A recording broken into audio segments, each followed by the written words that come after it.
Gold, trusted gold buyers. మీరు తాకట్టు పెట్టిన బంగారాన్ని విడిపించి ఈ రోజు ఉన్న మార్కెట్ ధరకు కొనబడను.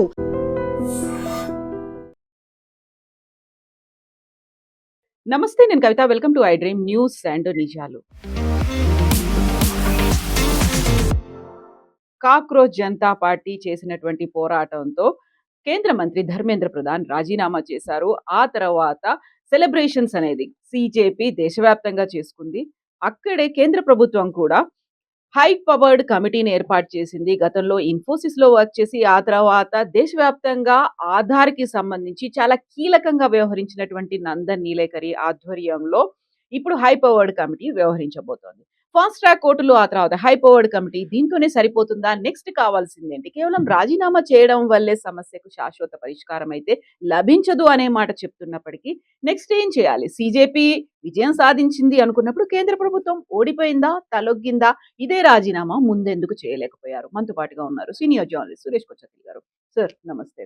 సో సిజేపీ అయితే ఒక విజయాన్ని సాధించింది, సెలబ్రేషన్స్ అనేవి ఉన్నాయి.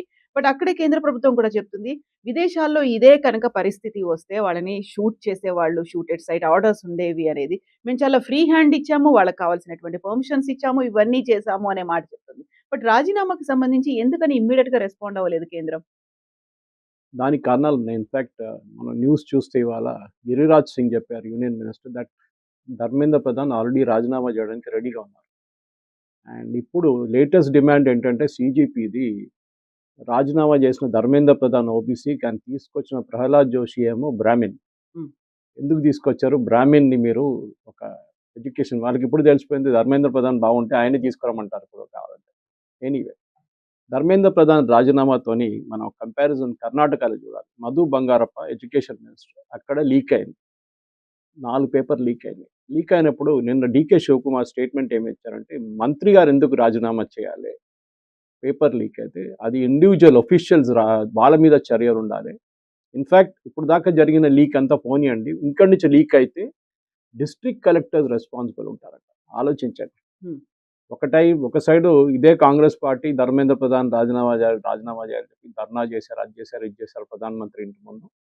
ఇప్పుడు వాళ్ళే అంటున్నారు, కాదు మంత్రి ఎందుకు రాజీనామా చేయాల్సింది ఒఫీషియల్స్ మీద చర్యలు ఉండాలి.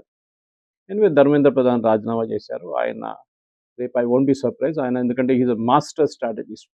పోల్స్లో మీకు తెలిసింది, హర్యానాలో గెలుపు, మహారాష్ట్రలో గెలుపు, ఛత్తీస్గఢ్లో గెలుపు, West Bengal and of course Bihar, ఈ రాజ్యాలన్నీ, and Odisha his home state. ఇక్కడ అన్ని ఎలక్షన్ స్ట్రాటజీలో ఒక ముగ్గురు ఉన్న అమిత్ షా, ధర్మేంద్ర ప్రధాన్ అండ్ భూపేంద్ర యాదవ్, వీళ్ళు ముగ్గురు ఒక ట్రయాంగులర్ ఫోర్స్ అన్నమాట బీజేపీలో. సో బహుశా రాబోయే ఉత్తరప్రదేశ్ ఎలక్షన్లో ధర్మేంద్ర ప్రధాన్ని కీలకంగా ఒక పొజిషన్ ఇస్తారు. ఎందుకంటే అక్కడ 430 సీట్లు ఉన్నాయి, దానికి పోటీ జరగబోతుంది. 2027 ఎలక్షన్ చాలా పెద్ద లాజిస్టిక్ రోల్ అనేది ఉండబోతుంది. ఆయనకు ఆల్రెడీ క్రూషియల్ రోల్ ఉంది. ఈవెన్ ఆయన మినిస్టర్ ఉన్నప్పుడు కూడా చాలా క్రూషియల్ రోల్ ఆయన పాటించారు. ఇప్పుడు ప్రాబ్లం ఏమొచ్చిందంటే, నిన్న రాత్రి ఒక 5 స్టార్ హోటల్లో వీళ్ళు పార్టీ చేశారు, డ్యాన్స్ అంతా. అది పెద్ద కాంట్రవర్సీ అయింది. చనిపోయిన వాళ్ళ పేరెంట్స్ అడుగుతున్నారు, దీనికైనా మేము మిమ్మల్ని సపోర్ట్ చేసింది? 5 స్టార్ హోటల్ వెళ్ళి డ్యాన్స్ చేయడానికి చేశారా? ఇదేనా మీ రియల్ కల్చర్ అని చూపించారు. దాంతోపాటు చాలామంది పిల్లలు మోదీ గారు వ్యతిరేకంగా పోస్ట్ పెట్టిన వాళ్ళని ఢిల్లీ పోలీసు ఇవాళ పొద్దున్నుంచి నోటీసులు ఇష్యూ చేయడం మొదలుపెట్టారు. వాళ్ళ వ్యతిరేకంగా ఉన్న వాళ్ళ సోషల్ మీడియా హ్యాండిల్స్ నుంచి ఆ పోస్ట్ తీసేశారు, ట్విట్టర్ కానివ్వండి, ఇన్స్టాగ్రామ్ కానివ్వండి. ఇప్పుడు చాలామంది ఏడుస్తున్న, కేరళలో ఒక ట్రాన్స్జెండర్ ఉంది, ఆమె మోదీ గారు అమ్మగారు మీద ఆరోపణ చేశారు. మోదీ గారు నాన్నగారు చనిపోయిన తర్వాత 4 సంవత్సరాల తర్వాత మోదీ గారు పుట్టారని చెప్పేసి. అట్లాంటి ఆరోపణలు ఎప్పుడు చేయకూడదు. ఇప్పుడు ఆమె ఏడుచుకుంటా నన్ను థ్రెటన్ చేస్తున్నారు, నన్ను కొడతా అంటున్నారు, చంపేస్తా అంటున్నారు అని చెప్పి ఏడుస్తున్నారు. నేను ఆ రోజే చెప్పాను, మీకు గుర్తుంటుంది, ఇదన్నీ చేసేటప్పుడు బాగుంటుంది, ఈ కాక్రోచ్ వాళ్ళు గిక్రోచ్ వాళ్ళు అందరూ ఉంటారు, కానీ ఏ రోజు అజిటేషన్ అయిపోతుందో వీళ్ళొక్కరు కూడా కనిపించారు. అది మనం ఢిల్లీలో జామియా మిలియా ప్రొటెస్ట్లో చూసాం, జాదవ్పూర్ యూనివర్సిటీలో చూసాం, వెస్ట్ బెంగాల్. ఆ పిల్లల మీద ఇప్పుడు కూడా కేసులు నడుస్తున్నాయి. వేరే అజిటేషన్ చేసిన వాళ్ళందరూ మాయమైపోయారు కంప్లీట్గా. కాంగ్రెస్ వాళ్ళు కానీ, సమాజ్వాదీ పార్టీ కానీ, వెస్ట్ బెంగాల్లో తృణమూల్ కాంగ్రెస్ కానీ, వాళ్ళు ఎవ్వరు సపోర్ట్ చేయట్లేదు ఈ పిల్లల్ని. ఇప్పుడు బీహార్లో చూడండి, అరెస్ట్ చేశారు చాలామంది. ఈవెన్ ఇప్పుడు సిజేపీ వాళ్ళు చెప్తున్నారు, ఎవరెవరు క్రిమినల్ యాక్టివిటీ చేశారు మీరు వాళ్ళ మీద చర్యలు తీసుకోవచ్చు. గవర్నమెంట్ ఏం చెప్పారంటే, అష్యూరెన్స్ మేము మీ మీద కేసు విత్డ్రా చేస్తామని. And law and order is a state subject, central government దాంట్లో ఏం చేయలేరు. అది కూడా కాదు, సపోజ్ మీ కారు ధ్వంసం చేశారనుకోండి రైట్స్లో, మీరు కోర్టుకెళ్ళి ఎఫ్ఐఆర్ ఫైల్ చేసుకొని మీరు కాంపెన్సేషన్ క్లెయిమ్ చేయొచ్చు. ఎవరి దగ్గర నుంచి? ఎవరు ఆర్గనైజ్ చేశారో వాళ్ళ మీద నుంచి. సో మొన్న ఢిల్లీ హైకోర్టులో ఒక పిటిషన్ ఫైల్ చేశారు and Delhi high court has accepted it. That ఏదేది నష్టాలు జరిగిన రెస్టారెంట్ మీద రాళ్ళు విసిరారు, చాలా గ్లాసెస్ పలిపోయినాయి, రెస్టారెంట్ ఫ్రంటేజ్ అంతా పోయింది కొనాట్ ప్లేస్లో, కార్లు ఆల్మోస్ట్ ఒక 26 కార్లు కొంచెం చేశారు, ప్రైవేట్ కార్స్, దాని మీద ఉన్న చర్యలు, ఇట్లాంటి చాలా మటుకు డ్యామేజెస్ కోసం ఫైల్ చేశారు. ఇప్పుడు అభిజిత్ అంటున్నారు, సౌరవ్ అంటున్నారు, మేము ఆర్గనైజ్ చేయలేదు ఇది, మేము ఓన్లీ ఫెసిలిటేట్ చేసాం, ఆర్గనైజ్ చేసిన వాళ్ళు చాలామంది ఉన్నారు. ఎనీవే అది కోర్టు అదంతా యాక్సెప్ట్ చేయరు. పాసిబ్లీ వాళ్ళ మూవబుల్ ప్రాపర్టీస్ని ఫ్రీజ్ చేసేస్తారు వారం లోపల. ఇది చాలా మటుకు ఇంపార్టెంట్. మీకు విక్టరీ అన్నారు కానీ నిన్నటి నుంచి ఒక్కరు కనిపించట్లేదు.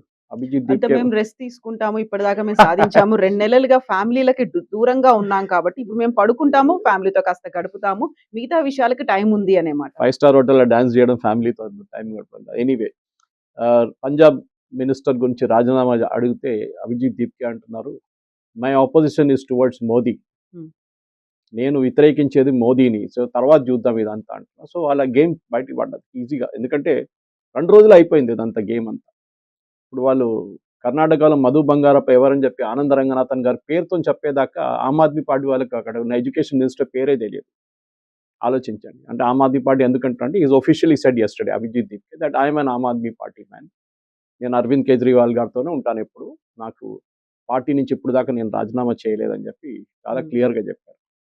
ఎనీవే ఇప్పుడు మీరు చెప్పిన దాని ప్రకారం నందన్ నీలకేని తీసుకొచ్చి మోదీ గారు, మనం చూసుంటారు, మోదీ గారు ఒక వీడియో రిలీజ్ చేశారు ఇన్స్టాగ్రామ్లో. రాహుల్ గాంధీ అంటారు నేనే ఇన్ఫ్లుయెన్సర్, దీప్కే అంటారు నేనే ఇన్ఫ్లుయెన్సర్, మా వీడియోలు చూడండి, కాక్రోచ్ జనతా పార్టీ రాగానే 100 million people join the party అని చెప్పారు. మోదీ గారు ఒక వీడియో సెల్ఫీగా తీసుకుని ఒక వీడియో రిలీజ్ చేస్తే 330 మిలియన్ వ్యూస్ వచ్చింది దానికి. అండ్ దాన్ని ఇన్స్టాగ్రామ్ వాళ్ళు when they did the social media audit on that, దాంట్లో 95% ఇండియా నుంచి. ఆలోచించండి. సో కాల్డ్ జెన్జీకి తెలిసిపోయింది ఇప్పుడు ఎవరు యాక్చువల్ సపోర్ట్ ఉందని. దాని తర్వాత ఆయన ఒక కంగ్రాచులేటరీ వీడియో రిలీజ్ చేశారు, దానికి 190 నుంచి ఇవాళ పొద్దున వచ్చేదాకా 210 మిలియన్ వ్యూస్ వచ్చింది. అండ్ ఈ రోజు కూడా ఇంకొక reel. So Modi he's realised one thing, ఆయన ఫార్మల్గా కూర్చొని మన్ కీ బాత్ చేస్తున్నట్లు వీడియో చేయక్కర్లేదు, just put a video on the front and it will go viral. So Nandan Nilekani కమిటీని ఎందుకు అపాయింట్ చేస్తారంటే మోదీ గారికి నందన్ నీలకేని గారికి చాలా మంచి వర్కింగ్ రిలేషన్షిప్. ఇన్ఫ్యాక్ట్ కాంగ్రెస్ హయాంలో తీసుకొచ్చింది ఆధార్ తీసుకొచ్చారు, కానీ దానికి లీగల్ శాంక్టిటీ లేకుండా, దానికోసం సుప్రీంకోర్టులో స్టే కూడా చేశారు దాన్ని. అంటే పార్లమెంట్లో బిల్ పాస్ చేయకుండా ఒక ఫైనాన్స్ డాక్యుమెంట్ అని చెప్పొచ్చు మీరు, దాన్ని లీగల్ చేసేసారు చిదంబరం గారు, మిగతా అందరు కలిసి. Manmohan Singh so called economies prime minister ఇంత కూడా తెలియదు that it had be passed in the parliament. తర్వాత మోదీ గవర్నమెంట్ వచ్చిన తర్వాత తెలిసిపోయింది ఇది ప్రాబ్లం ఉంది, సుప్రీంకోర్టులో స్టే అయిపోతుంది, వాళ్ళు లీగల్ శాంక్టిటీ తీసుకోవడానికి లోక్సభలో పాస్ చేశారు. అప్పుడు మోదీ గవర్నమెంట్కి రాజ్యసభలో మెజారిటీ లేదు, వాళ్ళు దాని గురించి లోక్సభలో మనీ బిల్గా ప్రెజెంట్ చేసి ఆధార్ని పాస్ చేశారు. That was again Nandan Nilekani's master stroke. దాన్ని వీళ్ళు మళ్ళీ సుప్రీంకోర్టుకి వెళ్ళారు కాంగ్రెస్ వాళ్ళు, సేయింగ్ దట్ మనీ బిల్ ఎట్లా అవుతుందని చెప్పి సుప్రీంకోర్టు దాన్ని కూడా కొట్టిపడేశారు. So it became a legal thing. ఈ ఆధార్ బేస్ మీద ఇవాళ మొత్తం దేశంలో ఉన్న ప్రతి డాక్యుమెంటేషన్ నడుస్తుంది. మీకు తెలిసిందే బయోమెట్రిక్ కానీ, మీరు ఒక ప్రధాన్ మంత్రి గ్రామీణ సడక్ యోజన కానీ, మీరు ఇప్పుడు వచ్చిన జీరామ్జీ మన్రేగా ముందు ఇప్పుడు దానికి ఉన్న బయోమెట్రిక్, ఇవాళ తెలంగాణ గవర్నమెంట్ అన్నాం మేము కోటి రేషన్ కార్డులు ఇష్యూ చేయబోతున్నాం, దాని basis again biometric and Aadhaar. So Nilekani had built up ఆ ఇన్ఫ్రాస్ట్రక్చర్ అన్నమాట. దానికి కావాల్సిన యుఐడిఏ చైర్మన్ కూడా ఉన్నారు, ఆయన యాక్టింగ్ చైర్మన్ ఆ టైంలో. సో ఆయనకు ఆ ఎక్స్పీరియన్స్ ఉంది. ఆయనతో పాటు మనకు తెలిసింది ఐఐటి మెడ్రాస్ డైరెక్టర్ కామకోటి గారు, is a Padmashri award. ISRO ex chairman Somanath గారు, Tapan Deka former IB chief, and Anita Karwal former education secretary and logistics expert. పేపర్లు ఇక్కడి నుంచి అక్కడ మూవ్ చేయడంలో ఎట్లా చేయాలని చెప్పి చాలా మంచి ఎక్స్పర్ట్ అండ్ ఒక లాజిస్టిక్స్ ఎక్స్పర్ట్ మనిషి అమిత్ లాల్ మీనా. దీంట్లో డేకా గారి రోల్ చాలా crucial. Is now an ex, అప్పుడు ఆయన ఐబీ చీఫ్ ఉంది పేపర్ లీక్ అయిన టైంలో. అందరు అంటారు ఈ పేపర్ లీక్ అయింది ఇంకెవరో తెలిసింది, ఎవరో విజిల్ బ్లోవర్ చెప్పారు, కాదు, ఐబీ డిటెక్ట్ చేశారు అండ్ ఐబీ గవర్నమెంట్కి ఇన్ఫార్మ్ చేశారు that this paper has been leaked. అప్పుడే దాన్ని ఎగ్జామ్ క్యాన్సిల్ చేయలేకపోయారు, ఎందుకంటే that day morning itself the exam went through. Exam cancel చేస్తే పిల్లలంతా ట్రావెల్ చేస్తున్నారు చాలామంది సిటీస్కి, సో క్యాన్సిల్ చేయకుండా ఎగ్జామ్ నడిపించారు. క్యాన్సిల్ చేస్తే ఇంకా పెద్ద గొడవ అవుతుండే. సో డేకా గారిని కూడా తీసుకున్నారు, ఎందుకంటే ఐబీ ఇన్పుట్ ఉండబోతుంది దీంట్లో చాలా మటుకు. ఇప్పుడు న్యాచురల్లీ 2027కి రాధాకృష్ణన్ కమిషన్ ఇచ్చిన రికమెండేషన్ ఆల్రెడీ వీళ్ళ దగ్గర ఉంది. That is basically computer based test చేయబోతున్నారు. అది 2026లోనే చేయాలండే, కానీ గవర్నమెంట్ అన్నారు దానికి కావాల్సిన ఇన్ఫ్రాస్ట్రక్చర్ మన దగ్గర లేదు, టెస్టింగ్ సెంటర్స్ లేదు. దాంతోపాటు ఎన్టీఏలో పనిచేసి 47 మందిని పంపించేశారు. They are temporary staff on contract. దాంట్లో 95% మంది కాంట్రాక్ట్లు ఉంటారు. కొత్త స్టాఫ్ని తీసుకుంటున్నారు ఇప్పుడు. Mostly they are taking the youngsters, IT bent of mind ఉన్న వాళ్ళని తీసుకోబోతున్నారు. సో 2027 నుంచి ఇట్ విల్ బికమ్ సిబిటి.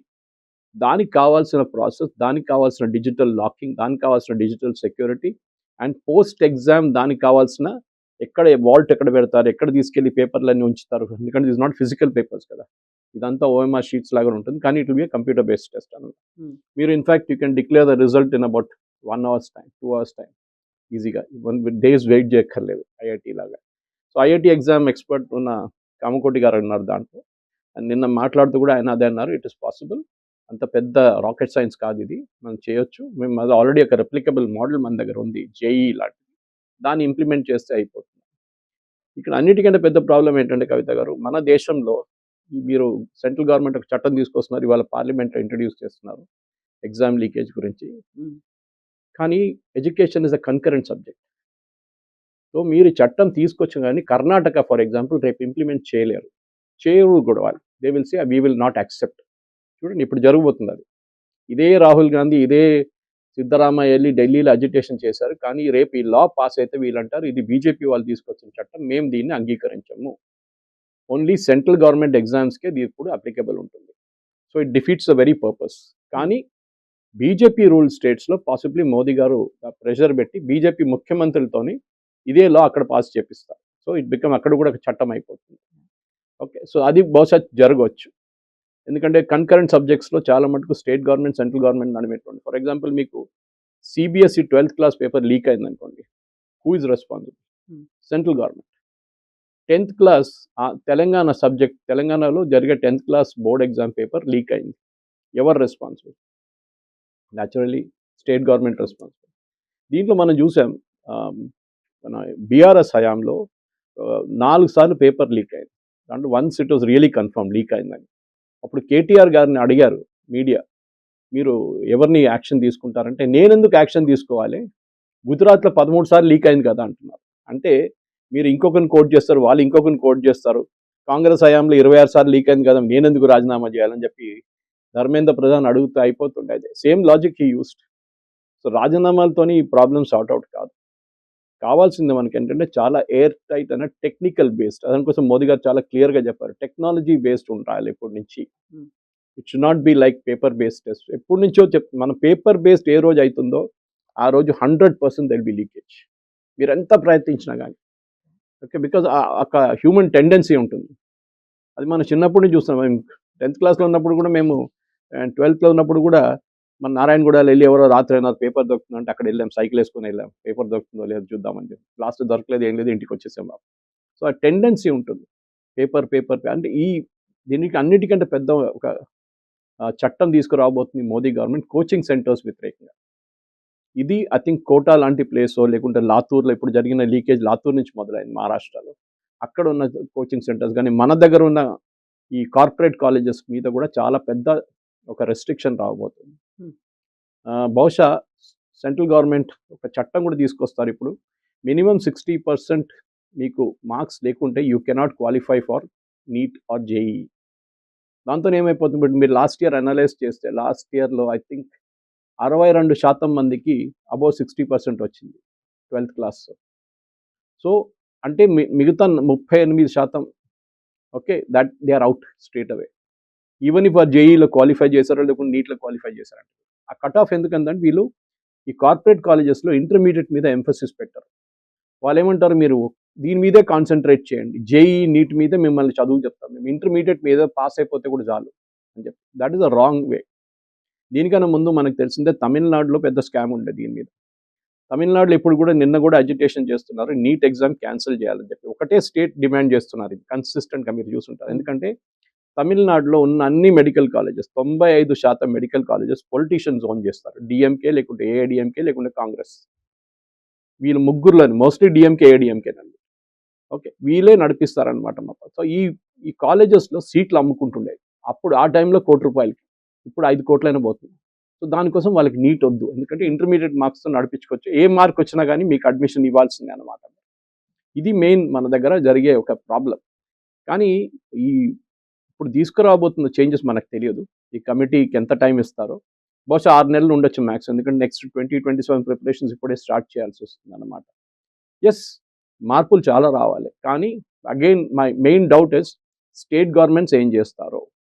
వాళ్ళు ఈ చట్టాన్ని మేము రిజెక్ట్ చేస్తున్నాం, మోదీ గవర్నమెంట్ తీసుకొచ్చిన చట్టం మేము అంగీకరించామని చెప్తే the entire purpose will be defeated. Or supreme కోర్టుకి వెళ్ళి ఒక చట్టం దీన్ని గురించి ఛాలెంజ్ చేసి స్టేట్ గవర్నమెంట్స్ కూడా ఇంప్లిమెంట్ చేయాలని చేస్తే then it will be good. Sir, ఇప్పుడు ఇదే పని కేంద్ర ప్రభుత్వం ముందే ఎందుకు చేయలేకపోయింది? ఎప్పుడైతే నీట్‌లో పేపర్ లీక్ అనేది జరిగింది, అక్కడ ప్రాపర్‌గా జరగలేదు, బోలెడంత ఆరోపణలొచ్చాయి, ఆ తర్వాత ఆత్మహత్యలు ఇవన్నీ అయ్యాయి. అప్పుడే రెస్పాండ్ అవ్వాల్సి ఉండే కదా! అప్పుడు కనీసం రాజీనామా చేయకపోయినప్పటికి కూడా ఈ హై పవర్డ్ కమిటీయో, ఎక్కడైతే లోపాలు జరుగుతున్నాయో, అవకతవకలున్నాయి, మొత్తం అంతా సిస్టమ్‌ని సెట్ చేయాలి అనుకున్న పని అప్పుడు ఎందుకు చేయలేదు? ఇప్పుడు సీజేపీ 2 నెలలుగా ఆందోళన చేసిన తర్వాత నైతికంగా మేము విజయం సాధించాము, కేంద్ర ప్రభుత్వం ఇప్పుడు ఒక అనివార్యమైనటువంటి పరిస్థితి వచ్చింది కాబట్టి రెస్పాండ్ అయింది. ఒక ఫాస్ట్ ట్రాక్ కోర్టుని ఏర్పాటు చేసింది. హై పవర్డ్ కమిటీని ఏర్పాటు చేసింది. ఈ పని ముందు చేయొచ్చు కదా! 2024లో నీట్ పేపర్ లీక్ అయింది, మనకందరూ తెలిసిందే. అప్పుడు ఎవరు సూసైడ్ చేయలేదు. సూసైడ్ అన్నిటికంటే ఎక్కువ జరుగుతుంది కోటా, రాజస్థాన్లో, where all the coaching centres are there. Last year I think 37 మంది పిల్లలు సూసైడ్ చేసుకున్నారు, not because of NEET, before NEET and JEE. అక్కడ జేఈ కూడా కోచింగ్ ఉంది మెయిన్గా. సో పిల్లల మీద ఉన్న ప్రెషర్ అది సపరేట్, అది మనం దాని గురించి దీనికన్నా ముందు కూడా మాట్లాడాం. Parents are responsible for it. Okay, unrealised dreams. మీకు 21 లక్షల మంది పిల్లలు నీట్ ఎగ్జామ్ రాస్తున్నారు, సీట్లు 1,32,000. చెప్పండి, ఇప్పుడు దాంట్లో క్వాలిఫై అయింది ఈసారి 11 లక్షల మంది క్వాలిఫై అయ్యారు. అంటే 21 lakhs నుంచి 11 lakh కట్ ఆఫ్ మార్క్ దగ్గర వచ్చారు, 600 ప్లస్ మార్క్స్ దగ్గర. కానీ ఈ 11 లక్షల మందికి సీట్లు వస్తుందా? అది కూడా రాదు. నిన్న ఒక వీడియో ఐఐటి ఖరగ్పూర్ నుంచి ఒక స్టూడెంట్ ఒక వీడియో రిలీజ్ చేశారు. ఆయనకి ఫస్ట్ టైం ఆయన రాసినప్పుడు 542 ర్యాంక్ వచ్చినాయి and he could not get a seat. Okay, కానీ 542లో రిజర్వ్ కేటగిరీలో వచ్చిన స్టూడెంట్కి సీట్ వచ్చింది. So he was upset. కానీ ఆయన చెప్పారు, నేను మళ్ళీ నా బుక్స్కి వెళ్ళిపోయాను, 1 year నాకు లాస్, అది మళ్ళీ కూర్చొని చదువుకొని 52వ ర్యాంకో 53వ ర్యాంక్ వచ్చింది. ఆయనకు కావాల్సింది ఏరోస్పేస్, కానీ ఐఐటి మద్రాస్. కానీ 53 ర్యాంక్ వచ్చి, అంటే వేలాది మంది రాసిన తర్వాత కూడా 53 ర్యాంక్లో కూడా ఆయనకు అడ్మిషన్ రాలేదు. So he had to go and take admission in IIT Kharagpur, same subject aerospace. So మనం అడుగుతుంది ఏంటంటే, ఇప్పుడు ఒక పెద్ద డిమాండ్ ఏమొస్తుందంటే మెరిట్ కావాలన్నా ఇది, are you should have non merit based things. ఎందుకంటే కట్ ఆఫ్ మీరు చాలా కిందకి తీసుకొస్తే స్టాండర్డ్ కూడా పడిపోతుంది automatically. Anyway that's a matter of debate, separate debate. ఎందుకంటే ఈ రిజర్వేషన్ పాలసీ కానీ అంబేద్కర్ గారు 10 సంవత్సరాలు అని చెప్పారు, కానీ ఆ 10 సంవత్సరాలు పెంచుకుంటూ we're at 75+. We still haven't sorted out the issue. Economically based weaker సెక్షన్స్కి రిజర్వేషన్ తీసుకొచ్చాం, అక్కడ కూడా చాలా మటుకు మ్యానిపులేషన్ నడుస్తుంది. There was a case in supreme court last year. ఒక అబ్బాయి వెళ్ళి పర్సనలీ ఆర్గ్యూ చేసి సీట్ తీసుకొచ్చేసాడు, personally in supreme court. That is there in the గూగుల్లో ఉంటుంది, సెర్చ్ చేసి. ఇప్పుడు జరగబోయేది, మీరు అడిగిన ప్రశ్నకి ఇది ఎందుకు ముందు చేయలేదంటే చాలా మటుకు దానికి కారణాలు ఉన్నాయి. ధర్మేంద్ర ప్రధాన్ ఇది ఇంప్లిమెంట్ చేశారు, కానీ ఆయన ఇంప్లిమెంట్ చేసిన దాన్ని సిబిటి మోడ్లో తీసుకురావడానికి చాలామంది వ్యతిరేకించారు, especially coaching institutes. And coaching institute influence అంతా స్టేట్ గవర్నమెంట్ మీద ఉంటుంది. మేము దీన్ని we will not accept this computer based test. ఎందుకంటే కంప్యూటర్ బేస్డ్ టెస్ట్ కానీ first level of leakage is out, paper based leakage. చట్టాలు స్టేట్ గవర్నమెంట్ ఇంప్లిమెంట్ చేయనియరు. ఇప్పుడు కూడా నేను చెప్తున్నాను, అది మోదీ గవర్నమెంట్ ఎంత ప్రయత్నం, లక్కీలీ బీజేపీ దగ్గర ఆల్మోస్ట్ 28 స్టేట్, ఐ థింక్ 23, 24లో directly they are ruling. So they can get it done, not an issue, పెద్ద ఇష్యూ కాదు అది. ఓన్లీ తమిళనాడు, కర్ణాటక అండ్ బహుశా హిమాచల్, ఒక చిన్న స్టేట్, అది అంత పెద్ద ఇష్యూ లేదు అక్కడ. కానీ కేరళ, ఈ 4 స్టేట్లోనే ఈ ప్రాబ్లం రాబోతుంది. వీళ్ళు ఇంప్లిమెంట్ చేయకపోతే then they will depend on the local laws అన్నమాట.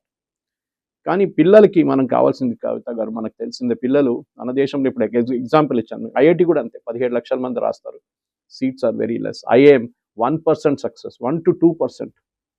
అప్పుడు ఎప్పుడు ఉంటుంది ఈ ప్రెషర్? ఎందుకంటే కాలేజెస్ అండ్ స్కూల్స్ వాళ్ళ కోచింగ్లో, వాళ్ళ మెథడాలజీలో వాళ్ళు చదువు చెప్పట్లేదు. దానికోసం ఈ సో కాల్డ్ కార్పొరేట్ కాలేజెస్ వచ్చారు, వాళ్ళు దాని మీదే కాన్సన్ట్రేట్ చేస్తున్నారు. జేఈ వాళ్ళ దగ్గర కూడా success rate is only about 5%. కానీ వాళ్ళు ఫుల్ పేజ్ యాడ్లు వేసుకుంటారు, కోట్లు సంపాదిస్తారు. Last year somebody was telling me Rajasthan కోటాలో కోచింగ్ బిజినెస్లోని 24,000 కోట్లు సంపాదించారు. Only in single single city they have multiple affiliations across the country అన్నమాట. ఆలోచించండి, that is a business. Sudden గా మోదీ గారు బిజినెస్ ఆపేస్తే then what will happen? For example ఈ కమిటీ రికమెండ్ చేస్తారు కోచింగ్ సెంటర్స్ మీద they should be centre wise result publication. Kota నుంచి ఎంతమంది క్వాలిఫై అయ్యారు, లాతూర్ నుంచి ఎంతమంది క్వాలిఫై అయ్యారు, హైదరాబాద్ నుంచి ఎంతమంది క్వాలిఫై అయ్యారు, సిద్దిపేట నుంచి ఎంతమంది qualify, you will suddenly see a huge difference. అంటే ఈ కోచింగ్ సెంటర్ మాఫియా ఎక్కడ ఉంది? ఎందుకంటే ఈ కేసులో కూడా మనం చూసాం, ఈ లీక్ చేసిన వాళ్ళు డైరెక్ట్ అమ్మింది ఫస్ట్ ఇండివిజువల్స్ కాదు, they sold it to coaching centres. Coaching centre హెడ్స్కి అమ్మారు, కాలేజెస్కి, వాళ్ళు దాన్ని డిస్ట్రిబ్యూట్ చేసుకున్నారు వాళ్ళకి. ఎందుకంటే వాళ్ళకి ర్యాంక్స్ కావాలి, ఫుల్ పేజ్ యాడ్లు వేయాలి కదా వాళ్ళకి, అప్పుడు కదా నెక్స్ట్ ఇయర్ వచ్చాయి వాళ్ళకి అడ్మిషన్, మళ్ళీ కోట్లు అక్కడి నుంచి వస్తాయి. సో ఆ మాఫియాని కట్ ఆఫ్ చేస్తే బహుశా Nandan Nilekani is very tough with such things. ఆయన చేయాల్సింది ఈ కోచింగ్ మాఫియాని మీరు ముందుకు లోపు. సొల్యూషన్ ఏంటి దానికి? పిల్లలు మళ్ళీ ఎగ్జామ్ రాయాల్సిందే కదా. అంటే కాలేజెస్ వాళ్ళ కోచింగ్ ఇంప్రూవ్ చేయాల్సి వస్తుంది. ఎందుకంటే మన దగ్గర పుట్టంగానే పిల్లలు అమ్మాయినో అబ్బాయినో నీట్లో జేఈ పంపి డిసైడ్ చేసుకుంటారు కేజీ క్లాస్ నుంచి. అది ప్రాబ్లం మన దగ్గర, ఎస్పెషల్లీ తెలుగు స్పీకింగ్ స్టేట్స్లో. If you go to Kerala, మా దగ్గర నర్సింగ్కి ఎక్కువ డిమాండ్ ఉంది. ఓకే, మీరు you will always think why nursing. మన దగ్గర ఇక్కడ హైదరాబాద్లో ఎంతోమంది కేరళ నుంచి వచ్చే అమ్మాయిలు ఇక్కడ నేర్చుకుంటున్నారు, నర్సింగ్ నేర్చుకుంటున్నారు. అది వాళ్ళ ప్రయారిటీస్ ఉంటుంది సపరేట్. ఇక్కడేమో ఇంజనీరింగ్ చేసి యూఎస్కి వెళ్ళాలి. ఈ ఉన్న దానికి మార్పులు మోదీ గవర్నమెంట్ తీసుకొస్తున్నాయి చూడండి, దాన్ని ఇంప్లిమెంట్ చేయాలంటే చాలా మటుకు ఒకటి టెక్నాలజీ బేస్డ్ సొల్యూషన్స్ కావాల్సి వస్తుంది. మీరు ఫర్ ఎగ్జాంపుల్ మణిపూర్లో, మిజోరాంలో మీరు ఎగ్జామ్ ఎట్లా కండక్ట్ చేస్తారు? What is the sanctity for the exam? ఎవరు ఓవర్సీ చేస్తున్నారు ఎగ్జామ్ని? మీరు సీసీటీవీ పెడతారు, ఇంపర్సనేషన్ జరుగుతుందా? మీరు దుబాయ్లో సెంటర్ పెట్టారు, ఎవరు కంట్రోల్ చేస్తున్నారు దాన్ని? ఇది వన్ సెంటర్ కాదు కదా, ఒకటే ప్లేస్లో ఒక 50,000 మంది కూర్చొని ఎగ్జామ్ రాస్తుంటే మీరు సూపర్వైజ్ చేయొచ్చు. ఎక్కడో దీన్ని మ్యానిపులేషన్ చేసి వెనక నుంచి టీచరో ఎవరైనా ఆన్సర్ చెప్పుకుంటూ పోతే then the entire system is compromised. Last year I think చాలా మందిని ఇంపర్సనేషన్లో పట్టుకున్నారు. బీహార్లో మొన్న జరిగిన ఒక స్టేట్ గవర్నమెంట్ ఎగ్జామ్లో 11 మందిని పట్టుకున్నారు ఏఐ బేస్డ్ టూల్స్ యూస్ చేసి. అది యూస్ చేయాల్సి వస్తుంది, బయోమెట్రిక్ యూస్ చేయాల్సి వస్తుంది, బ్లూటూత్ డివైసెస్, అది ఇంకొక ప్రాబ్లం. కానీ సిబిటీలో అదంతా కొంచెం చాలా తగ్గిపోతాయి. ఎందుకంటే మీ కంప్యూటర్లో ఉన్న క్వశ్చన్స్ మీ పీసీ మీద కనిపిస్తుంది, నెక్స్ట్ పీసీలో డిఫరెంట్ క్వశ్చన్స్ ఉంటుంది, జంబుల్డ్ అప్ ఉంటుంది అంత. సో ఈ టెక్నాలజీ వైజ్ అదన్నీ చేయొచ్చు, కానీ దానికి అన్నిటికీ ఒక హ్యూమన్ ఇంటర్ఫియరెన్స్ ఉంది. మా కొడుకు మా కూతురికి అడ్మిషన్ కావాలని దానికి నేను 25 లక్షలు ఖర్చు పెట్టి పేపర్లు కొనుక్కుంటాను, వాళ్ళ మైండ్ సెట్ ఆలోచించండి. Okay, that merit should be the main criteria. Merit లేకుండా మీరు పోతే మళ్ళీ ఇది మొత్తం కంప్లీట్గా డైల్యూట్ అయిపోతుంది. మీరు చూస్తున్న పీజీ సీట్లు చూస్తున్నారు, ఇప్పుడు కూడా పీజీ సీట్లు 35,000 ఉండే మెడిసిన్లో, ఇప్పుడు 73,000 అయిపోయింది. Next year it will B 85,000. ఆలోచించండి, దీనికన్నా ముందు లేకుంటుండే. ఇప్పుడు పీజీ సీట్స్ వేకెంట్గా పడింది, which is the criminal waste. ఎందుకంటే క్వాలిఫై చేయలేకపోతున్నారు ఎగ్జామ్లో. మీన్స్ వాళ్ళ స్టాండర్డ్, వాళ్ళు ఎంబీబీఎస్ చేసినప్పుడు ఉన్న స్టాండర్డ్ నుంచే వాళ్ళకి చాలా మటుకు ప్రాబ్లం వచ్చేస్తుంది. ఇంకోటి అంటే ఇన్ సర్వీస్ డాక్టర్స్కి ప్రిఫరెన్స్ ఇస్తున్నారు కొన్ని స్టేట్స్లో. అది కోర్ట్స్ కూడా కరెక్ట్ తప్పట్లేదు, correct, it's good thing to have in service doctors also అన్నారు.